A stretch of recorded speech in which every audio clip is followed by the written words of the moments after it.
Ọdịmma Igbo ndị ọma na-ege ntị, ekene m unu asị nkata ata bụ ahịa nkwọ na mkpụrụ ụbọchị 21 n'ime ọnwa Febụwarị n'afọ 2022 ka ọ kwọtara anyị ihe ọma wee na-asị anyị anatana ndị zụrụ ahịa, ndị jere akwụkwọ na ndị jere ọrụ, wee na-asị na ọ ga-agazili anyị nche niile n'ala Igbo.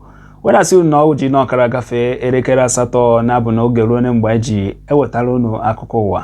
Mana unu echefuna na anyị ka nọ n'ụlọ ọrụ mgbasa ozi ndị Igbo Klass ebe a na-esi ewetara unu akụkọ si na mba ụwa nakwa omenala Igbo. Abụ m ọka akụkọ nwanne unu nwoke Maazị Ejiji a na-esolu mma. Unu ga-egezi ntị ka unu nụrụ isiokwu ndị ahụ anyị ji wee mere akụkọ.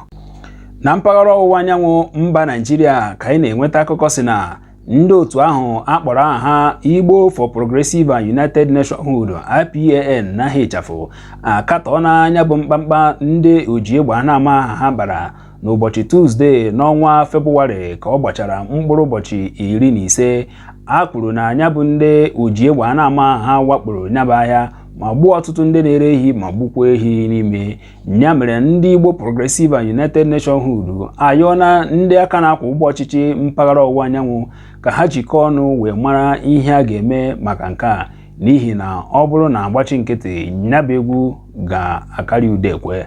Minista na-ahụ maka mmanụ ụgbọala na mba Naịjirịa, onye nke aha ya bụ Maazị Timiprisiva, ayọọna ndị mba Naịjirịa ka ha biko nwee ndidi n'ihi ya bụ ụkọ mmanụ ụgbọala, ma kwukwa na oge dị ugbu a abụrụ mgbe ekwesịrị ị na-ata onye isi ala Muhammadu Buhari ụta ma ọ bụkwanụ onye ọbụla, ma kwukwa na ihe butere ya bụ ụkọ mmanụ ụgbọala bụ oke mbubata mmanụ agbaede nke adịgboroja nke na-ekwesịghị ekwesị. Otu aka ahụ kwa ka ọ na-ekenekwa ndị ngalaba na-ahụ maka mmanụ ụgbọala na mba Naịjirịa, onye nke a kpọrọ afa ha NNPC na hichafụ n'ihi mbọ ha na-agba iji wee benata nya bụ ụkọ mmanụ ụgbọala. Ọ dị mma ndebe anyị, ebe a ka anyị na-eweta akụkọ nke tata na njedebe.